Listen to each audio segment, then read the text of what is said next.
Pipeline ফেটে যাওয়ায় 1 মাস ধরে তরল অক্সিজেন সরবরাহ বন্ধ কুমিল্লা মেডিকেল কলেজ হাসপাতালে।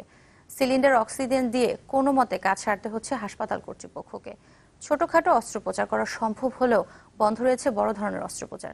তরল অক্সিজেনের অভাবে দুর্ভোগ পোহাতে হচ্ছে হাসপাতালের আসা রোগীদেরকেও। এমনকি অনেক রোগী ছাড়পত্র নিয়ে চলে যাচ্ছেন বেসরকারি হাসপাতালে।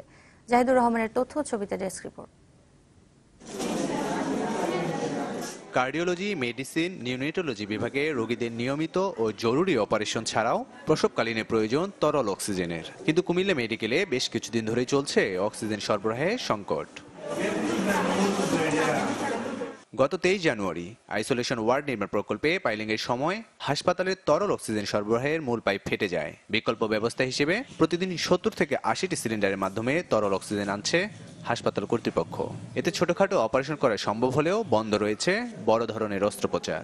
বড় বড় অপারেশন অনেকগুলো থাকে, আমরা আসলে কনফিডেন্স পাই না যে যদি আমাদের যে ওরা যে সাপ্লিমেন্টেশন দিচ্ছে সেইটা দিয়ে অপারেশন কমপ্লিট করা যাবে কিনা একটা আনসার্টেনিটি থাকে। কিছুক্ষণ বাড়া থাকি, পরে আবার যখন বুকের ভিতরে জ্বালাপোড়া করে তখন শ্বাসকষ্ট হয়, তখন জ্ঞান হারায় যায়। অক্সিজেনও নাই, আমার থেকে বাইরের থেকে কিনে এনেছে। এমন সংকটের জন্য গণপূর্ত বিভাগ ও ঠিকাদারের অসতর্কতাকে দুষছেন হাসপাতালের পরিচালক। এবং পিডব্লিউডির সেই আন্ডারগ্রাউন্ড পাইপের অবস্থান সম্বন্ধে জানার কথা ছিল এবং তাদেরই দায়িত্ব ছিল বর্তমান যে কন্ট্রাক্টরগণ কাজ করতেছেন তাদেরকে এই আন্ডারগ্রাউন্ড পাইপ সম্বন্ধে অবহিত করা।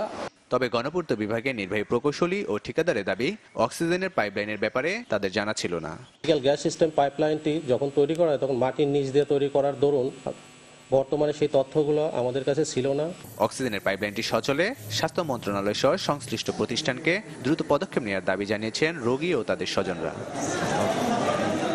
Desk report, channel 24।